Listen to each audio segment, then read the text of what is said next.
XO TAKEOVER. Welcome back, guys, to a brand new episode of XO TakeOver. As always, we are here with a special guest. We've got the one, the only, Saint Severus here on the show. Welcome to the show.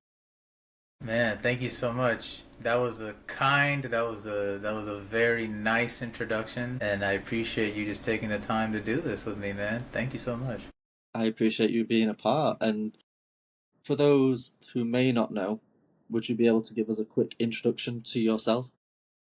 Yeah, so I go by the name Saint Severus. I'm from California, born and raised in the San Francisco Bay Area of California.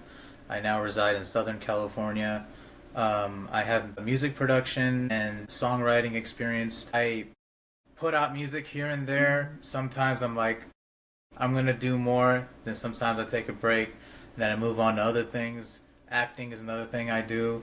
I have a film coming up. It's called Days of Sodom. It's a Crow fan film. So for those who are big fans of the Crow series, you're going to be in for a treat. Hopefully this year we have an official release date for it. My good friend and the director of the film, Cody Falk, is behind it, and he is the main character. He plays the Crow in that film, and I'm excited to just do so many different things this year and beyond, especially with XO. I've been a huge fan of the Weeknd's music in XO since 2014. I was in middle school when I first heard The Hills, and let me just tell you, that was one of the scariest experiences, because that first note from The Hills is loud as shit, and I had headphones on full blast in the middle of the night, and I got really startled. So I just like took out my, they're like the wired earbuds with the Apple iPhones back when they used to include it. So yeah, ever since then I've just been diehard XO. So yeah, that's me, guys. That's what I do, and I'd like to stay engaged with the XO community today. It's the best family to be a part of, as we all know. XO, Yeah, till we overdose. But yeah, as we also all know, we have finally reached tomorrow. We've made it. yes, And yes. Finally.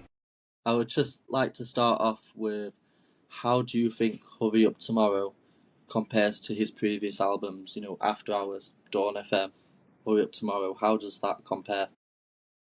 So, I mean, just because they're more recent, let's talk about After Hours and Dawn FM. And because this is the new trilogy, right? When After Hours came out, nobody really knew that this was going to lead to a new trilogy. But man, After Hours, that rollout was magnificent. I love that rollout. To this day, it's one of my favorite rollouts of any album that he's done.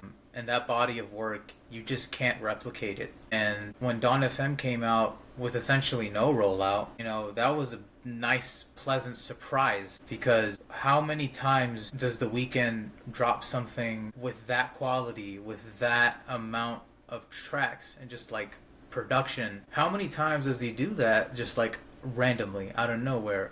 Or for to us is random and out of nowhere because we don't know, right? We don't know what's going on, but he had been producing that for a long time as well, and that's when we found out essentially that this would be a new trilogy, and especially with Dawn including like spoken word and like skits. I think every album in this new trilogy has its own unique flair to it, and Hurry Up Tomorrow, I think when it comes to the production and to the subject matter, I think it's touching on some of the most important aspects, not just of Abel Tesfaye's life, but just anyone's life.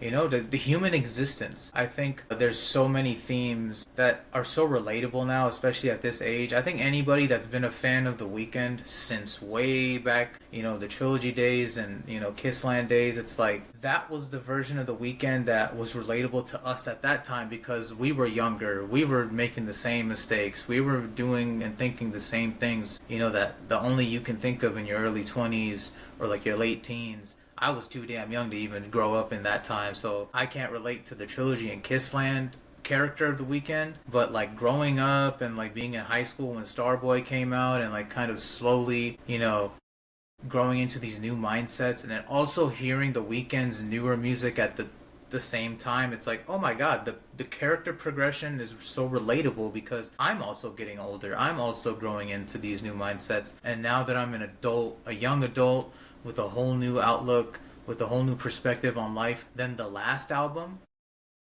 I just think it's perfect. The character progression. I think this album, in my personal opinion, is perfect. I'd like it's so hard for me to give a 10 out of 10 to an album because for one, I think that's earned, and on top of that, when you're biased like I am towards the Weeknd, it's hard for me to separate the bias and the being objective aspect of rating an album, but I had no choice. Objectively, this is a 10 out of 10 album, and as a Weeknd fan, this is a 10 out of 10 album. So, yeah, that's how I feel about Hurry Up Tomorrow in comparison to the previous albums, especially in this new trilogy. And that's, I don't think we're going to top this. But then again, this is the Weeknd, Abel Tesfaye. He has outdone himself multiple times over, so I'm not going to say anything when it comes to him. Well, I completely agree with every aspect that you've just mentioned, and you've just mentioned then about the themes that we get across Dawn FM, After Hours, and Hurry Up Tomorrow. Is there a sense of vulnerability in Hurry Up Tomorrow that you think really speaks to people listening? Yes, especially that last track, Hurry Up Tomorrow, the final track on the album. It's essentially an admission of, hey, I know what I've done and I know how I'm going to get to healing now. And I can't heal if I hold on to the Weeknd, if I hold on to my past. I can't heal if I hold on to the fact that I had no father growing up. I can't grow out of anything if I hold on to the fact that my relationships haven't been great and that I failed people in my life. I failed myself. So I need to finally absolve everything from the past. The only person that's going to help me grow is me. So, I have personally gone through a similar experience where I'm finally growing into this mindset of no one's going to save me, no one's going to help me, no one's going to care about me as much as me. And self-love is important. And anything that's hindering my growth, I reject it. I'm throwing it away. It's no longer serving me. And I feel like so many people go through that. And I think now more than ever, people are kind of growing in a way that's mindful of their spirit, their physical health, their like whatever kind of wellness that exists. I think more and more people are really tapping into every possible aspect of their life that they know they can control, and I think more people do want to improve. So yeah, I think the vulnerability is present, it's different, and it's necessary, I think. Do you think that Abel decided to take this approach of, like you said, self-healing and, looking after yourself? Do you think this has all happened because of the SoFi incident, or do you think he felt this way even before then? I think if the intention of these previous 3 albums we got was to make it a trilogy, and if the trilogy was always intended to be the after hours of the night, the purgatory of the dawn, and the optimism of Hurry Up Tomorrow, then I do believe that this was always the intention and the goal 5-6 years ago, whenever the After Hours production began. But the SoFi incident with the losing of the voice, I definitely think, inspired a whole new approach to the third entry of the trilogy. I don't think too much is different, but I think it's different enough that we got things like the I Can't Fucking Sing interlude, the fact that a movie is coming out, and I'm pretty sure the losing of the voice plays a huge part in the plot of the film.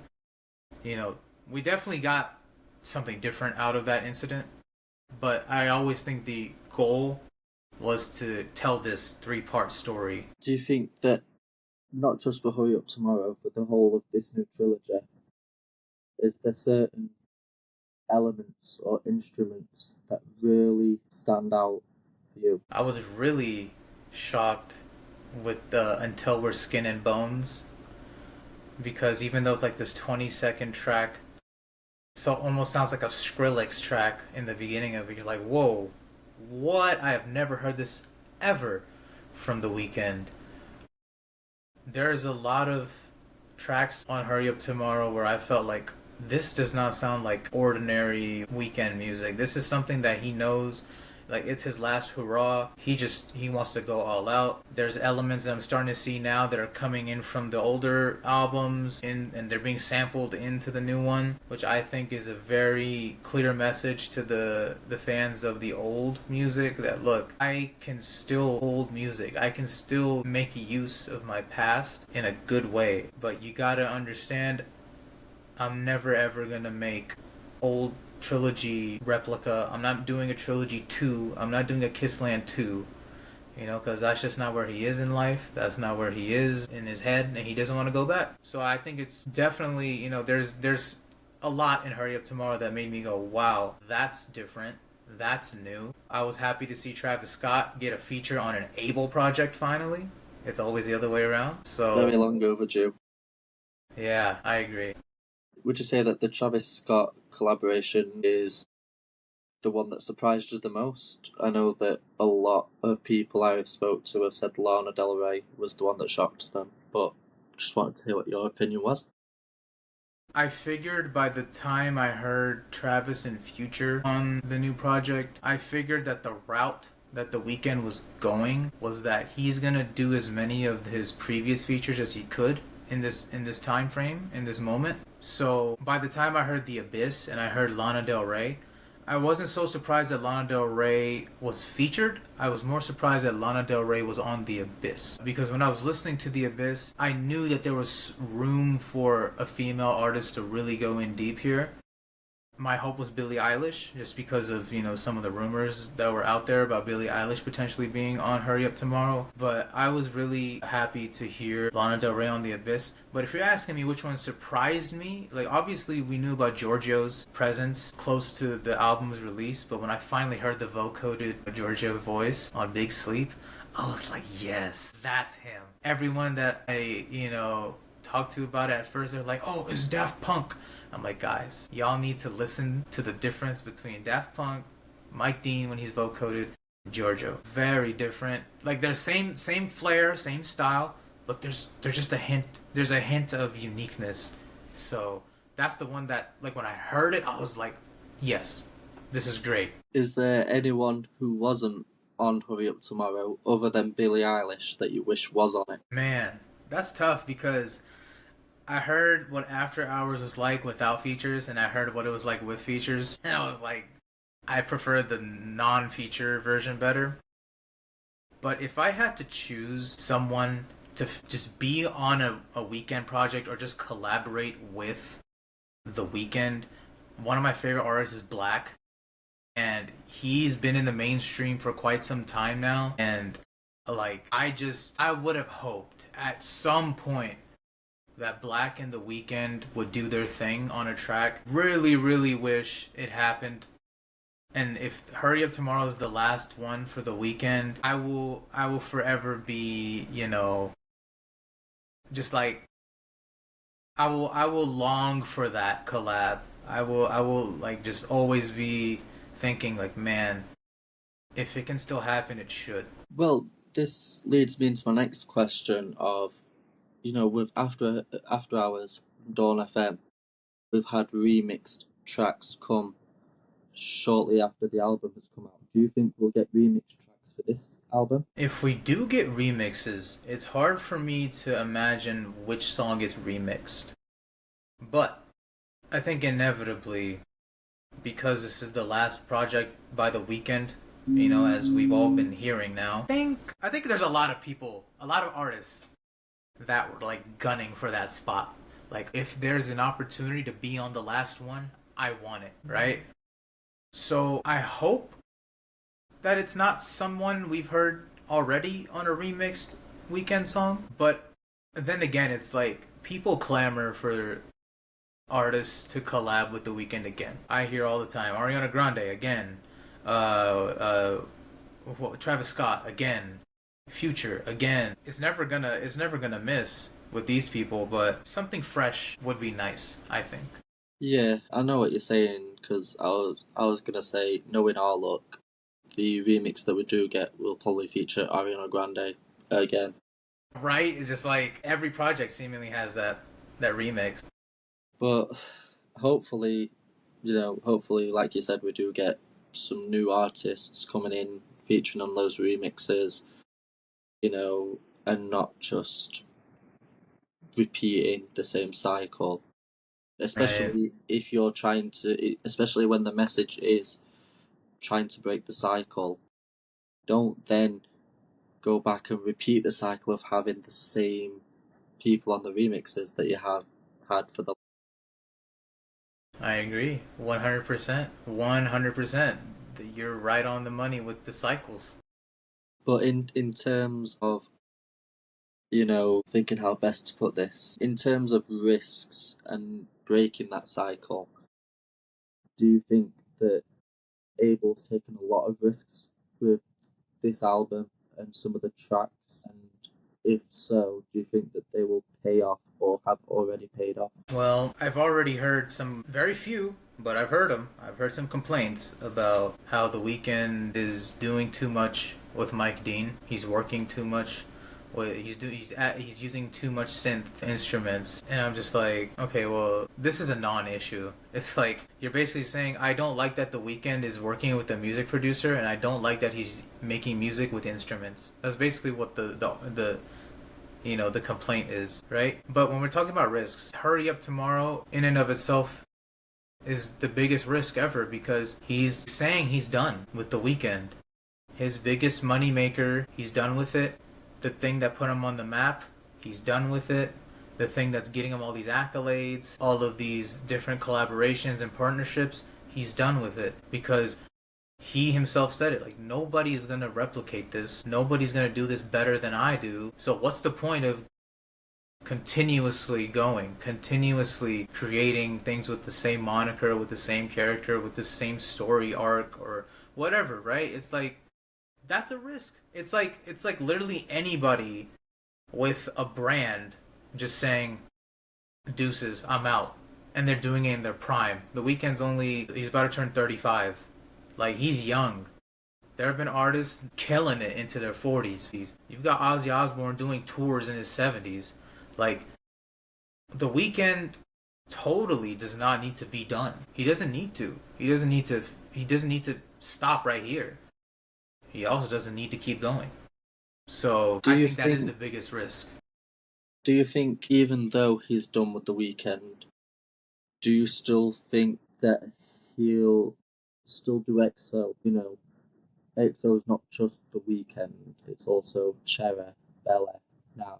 Do you think, even though The Weeknd is no longer here, Abel's still going to help those artists to build XO? Yeah, I mean, I think Abel is the kind of person with the kind of personality that he knows where he came from, and he knows how hard it was to get to where he's at now, and he also knows how unnecessary it is to go through some of the bullshit he went through. And if he can be a talent scout and he can be a mentor to several people who have the potential to be as big as him or be bigger than him, then I think that's what his role is going to be within XO, if he is truly done with producing his own projects. Because now he's interested in movies, he's interested in diving into more creative spaces outside of music, and like I said before, he could keep doing this, but he doesn't feel the need to keep doing this. But absolutely, the next step, when you no longer want to be the player, you got to be the coach,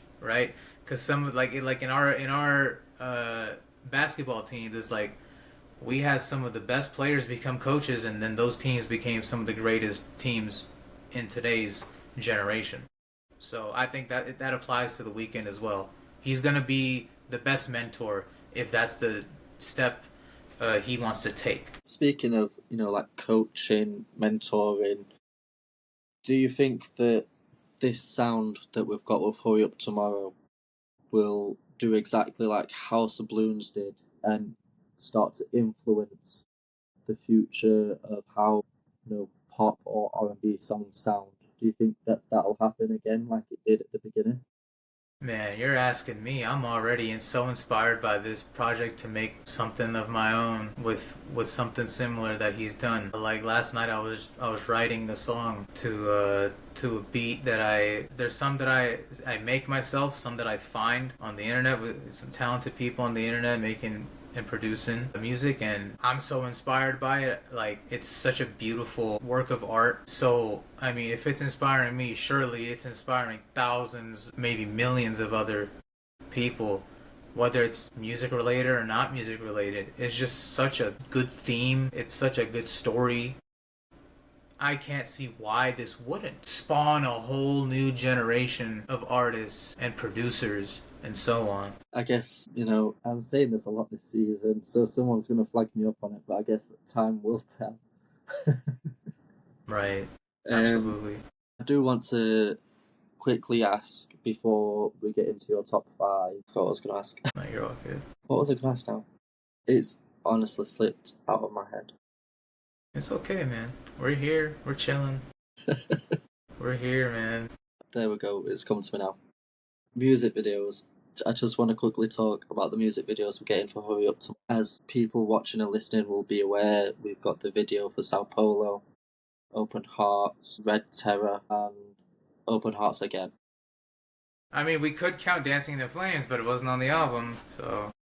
In terms of music videos going onwards, is there a particular song you want a music video for? Or what do you think you will do a music video for? If I could walk into the XO boardroom and say, make a music video for this song, man, I would love to just hear and see a long form music video between Niagara Falls and Take Me Back to LA. I think that would just be such a dope 10-minute long music video where it's it starts out in Niagara Falls, he goes back to LA. How have we not got a short film? Well, I know we're getting the movie. I know we're getting a long ass film. We're getting, but where's the short films we'd get, Mania, After Hours short film? I'm pretty sure we've got a Dawn FM short film as well. Where's the Hurry Up Tomorrow one? Man, I mean, the fact that we even have a feature-length film with actual, top-tier actors like Jenna Ortega, it's maybe the lack of short film in the Hurry Up Tomorrow saga, it'll be well worth it when May comes around and we see that film.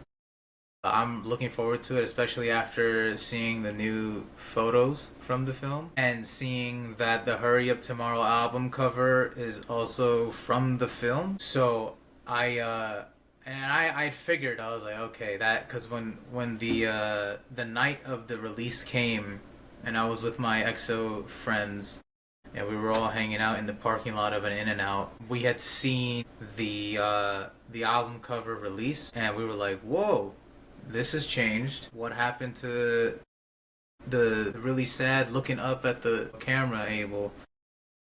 Then I was like, well, this looks very interesting. The face he's making on this new album cover that we finally got, it's a state of agony.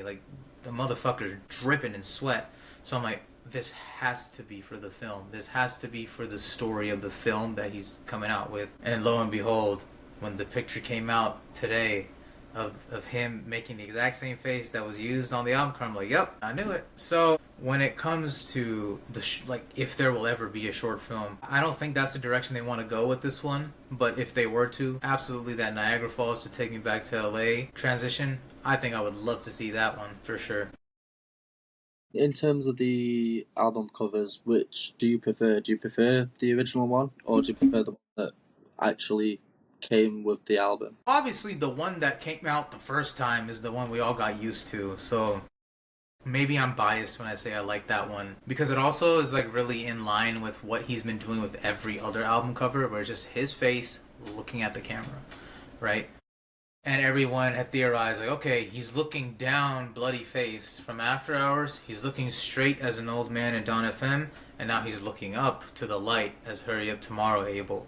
So I still want to believe that is the album cover, whereas the Hurry Up Tomorrow, what we got now with him screaming, I want to think that that's for the movie. Well, I imagine that, I think in terms of both of them, I think they're both for the movie, but I feel like the first one we got originally is more towards the album side of the movie rather than the one we've actually got. But there's so many perspectives on this whole project. exactly, we could honestly talk for hours about the album, but in terms of questions for now, I'm afraid that's all we've got for today. So now it's time to hand it over to you and to let us all know what your top 5 EXO songs are and why. Doesn't have to be from Hurry Up Tomorrow. Top 5 EXO songs. Top 5 all-time EXO songs. Wow. Really putting me on the spot there because there's so many good songs from the Weeknd's catalog, whether it's a feature, whether it's from his project, whether it's a collaboration with another, whether it's a movie collaboration. I'm sure there's so many people that haven't even heard some of the music he's put out back from like 2011 onwards. So I'm gonna kind of pick and choose from each era so I can come up with the top 5. So, you know, from Trilogy, really hard to pick a favorite out of 30 songs, 30 plus songs. But man, if I'm gonna choose one specifically from Trilogy, man, I think I want to go with Rolling Stone. Rolling Stone, I think, is one of the most, like, it's a story that has stood the test of time for the Weeknd's career, because as you saw in one of the videos he put out before, like a week before the album came out, Yeah. he used Rolling Stone as the soundtrack of something completely, you know, brand new, right? Like, it's like a going down memory lane type video. And I'm just like, the fact that he chose Rolling Stone, because the message of Rolling Stone is, I'm going to change. I'm going to outgrow something, and I'm just letting you guys know I'm not going to be the same. And despite this song existing, people still want him to be the same, but I'm not going to speak more on that. But yeah, Rolling Stone is definitely up there. I really love Adaptation. Adaptation from Kissland is hard-hitting, filled with a story that, you know, just makes you feel like you're there with him. The world building is so good in Kissland in general, but on Adaptation it's really like, okay, I'm in this universe now. I'm living this story with The Weeknd. So Adaptation's there on my top 5 all time. I think when it comes to that era between 2014, 2016, you know, Beauty Behind the Madness, Starboy, I want to kind of like combine those eras, because there was like a lot of music coming out from The Weeknd's end between these years. He didn't really put his foot on the brake until, I want to say, after My Dear Melancholy. And even then, My Dear Melancholy would have been like non-existent if things in his personal life didn't happen. So that was an impromptu project as well. And I want to throw My Dear Melancholy into that era too. So I think I want to throw something from My Dear Melancholy in that top 5, because that whole project makes me feel something. For what it was, for how long it was made within, it does something for me. I think I want to put I Was Never There, because I think that was the beginning of The Weeknd stepping into this new sound with new producers, different kinds of producers. And Gesaffelstein, wonderful producer. I love Hyperion, his project that features The Weeknd, Lost in the Fire. Features Pharrell, great song, Blast Off. So yeah. I do just want to quickly slide in and give a huge shout out to Gesaffelstein's Gamma album that came out last year. Incredible. I'm telling you, he's a huge part of The Weeknd's evolution, I think. For sure. So now I've got two songs left. I gotta be really careful about this one. But I wanna just say, a lot of people have their opinions on Dawn FM. A lot of them are, I guess, dissatisfied with the direction it went. But man, there's so many good tracks on Dawn FM. And for me to include a track from Dawn FM, there's so many good ones, it's hard to choose just one to put in my top 5. But I think when it comes to just like what the track makes me feel, definitely Less Than Zero, I think does something for me that, you know, most artists can't. I don't think they can replicate that kind of feeling. It's got like this somber but like beautiful, like it feels good but it doesn't. It's bittersweet. Yeah. And it just makes me feel some type of way. And my number one Number one is not even from any of his albums. It's a song he did for the Hunger Games Catching Fire soundtrack, Is Devil it May Cry. Devil May Cry? Yes.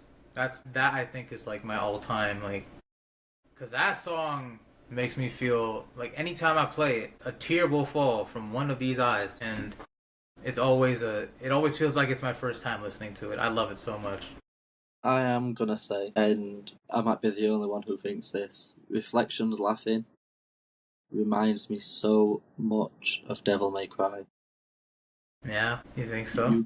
You can hear it. Do not tell me you can't hear it, because if you listen to that track now, listen to Devil May Cry, then listen to Reflections Laughing, you can hear it.